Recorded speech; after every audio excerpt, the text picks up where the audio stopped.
A prominent Filipino is said to be heroine who changed Philippine history, someone who has done exemplary works or has the greatest contribution to the society. One of the prominent Filipino is Jose Rizal. His full name is Jose Protasio Rizal Mercado A. Alonso Realonda. He is one of the most revered figures in the Philippine history. He was a multifaceted intellectual and a political activist, best known for his political writings that inspired the Philippine Revolution and ultimately led to his execution by the Spanish colonizers. He was a prolific poet, essayist, and novelist whose most famous works were his two novels, Noli Me Tangere, 1887, and its sequel El Filibusterismo, 1891. Rizal's love for the Philippines was evident in nearly all his actions. He was eventually named a national hero because of his efforts, especially his peaceful approach to demanding political reform from the oppressive Spanish rule. Next is Andres Bonifacio. Bonifacio is considered as the father of the Philippine Revolution after he spearheaded the establishment of the secret revolutionary movement, Katipunan, to fight Spanish colonization in 1892. He is the founder of the Katipunan, a militant nationalist secret society that led the rebellion against Spain.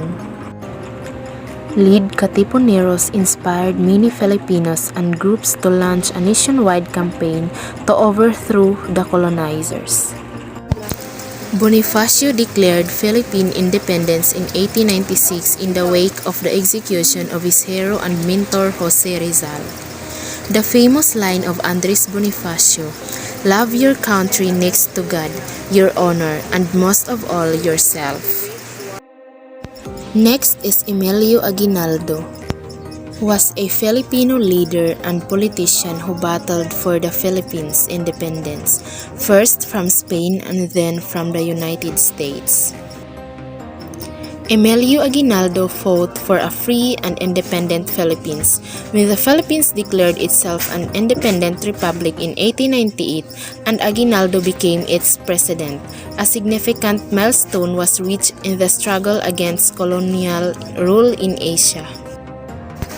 He ends up as the leader of the revolution because of his willingness and eagerness to win for the Philippine independence. Emilio Aguinaldo's contributions his final years included the promotion of Philippine nationalism and democracy, and the development of relations between the Philippines and the United States. Apolinario Mabini, a Filipino thinker and speaker of the Philippine Revolution who prepared the Constitution for the short-lived Republic of 1898 to 1899. He is regarded as the utak ng himagsikan or brain of revolution. Mabini may unable to fight on the battlefield due to his paralysis on his both legs, but his brilliance through his written works inspired Filipinos to pursue for the Philippine independence. Mabini also expressed his love for the country through his passion for literature. One of his notable works is his memoir titled La Revolución Filipina, which he wrote while he was in exile in Guam. Marcelo H. del Pilar. He was a Philippine revolutionary propagandist and satirist. He tried to marshal the nationalist sentiment of the enlightened Filipino ilustrados against Spanish imperialism. In 1882, Del Pilar founded the newspaper Diaryong Tagalog to propagate democratic liberal ideas among the farmers and peasants. Del Pilar was an active anti-friar personality in the Philippines before the outbreak of the Philippine Revolution in 1896. He worked to destroy the friars' authority and influence on the country's affairs. Juan Luna. Juan Luna was the most famous and celebrated Filipino artist in the history of Philippines, with iconic and remarkable masterpieces such as Spolarium, Blood Compact, and The Death of Cleopatra.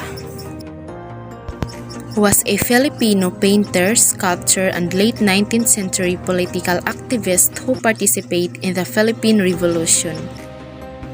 He organized professional guerrilla soldiers later to be known as Luna Sharpshooters and the Black Guard. Luna is known for his dynamic and unique style along with his dramatic and captivating canvases. His work is remembered as one of the principal examples of Romanticism and Realism schools of art. Melchora Aquino. Melchora Aquino, popularly known as Tandang Sora, was known as the Mother of the Revolution. She largely contributed to the Katipunan and was nicknamed the Mother of the Katipunan. Andres Bonifacio, the leader of the Katipunan, consulted her several times for his large decision-making for the organization. During the 1986 Philippine Revolution, Tandang Sora operated a store, which became a refuge for the sick and wounded revolutionaries, providing them with medical support, a safe refuge, and motherly care. Emilio Jacinto was a Filipino general during the Philippine Revolution. Known as the brains of the Katipunan, the revolutionary society led by Andres Bonifacio. Jacinto helped to lead the Battle of Filipino Independence from Spain. Jacinto wrote for the official Katipunan newspaper, The Kalayaan. He also penned the handbook of the movement, called the Kartilya ng Katipunan. Gabriela Silang. Maria Josefa Gabriela Carino de Silang, also known as Gabriela Silang, was a Filipina military leader best remembered for her role being a fearless female leader of the Ilocano independence movement against Spanish colonialism. She rallied Filipino forces to carry on with the war against Spain and firstly fought for Filipino independence as she bravely led her troops despite the overwhelming forces they faced. This bill aims to celebrate the heroism of a great Filipina heroine as an embodiment of fearlessness and undying love for country. Jose Abad Santos. Chief Justice Jose Abad Santos is remembered to have served the Philippines with utmost honor and patriotism during its most trying time. He was executed by the Japanese during World War II for refusing to collaborate. He rejected an invitation to flee the country and refused to cooperate with the Japanese during his capture, which eventually led to his execution. Santos is featured on the 1,000 peso bill alongside two other heroes for his martyrdom and resistance against the Japanese occupation of World War II. Mariano Gomez. He was designated as the head priest of Bacoor, Cavite, aside from taking care of the spiritual necessities of the town and the church. He also taught agriculture and cottage industries. Gomez also helped in maintaining a harmonious relationship among his other priests. Gomez published the newspaper La Verdad or the Truth. The paper served as the voice of the Filipino propagandists against the Spanish colonizers.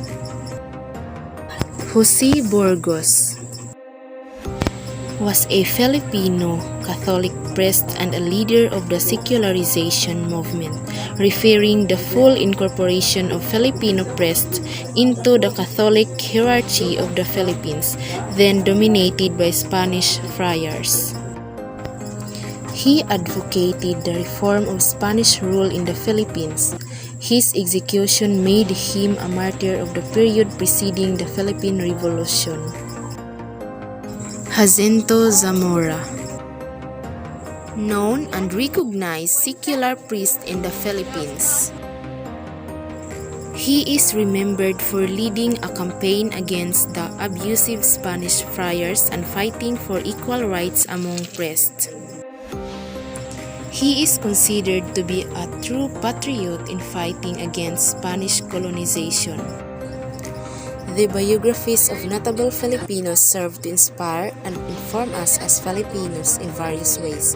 Each Filipino can use it as a reference when making plans for the future. Learning about the past of our nation helps us appreciate the struggles and accomplishments of our national heroes.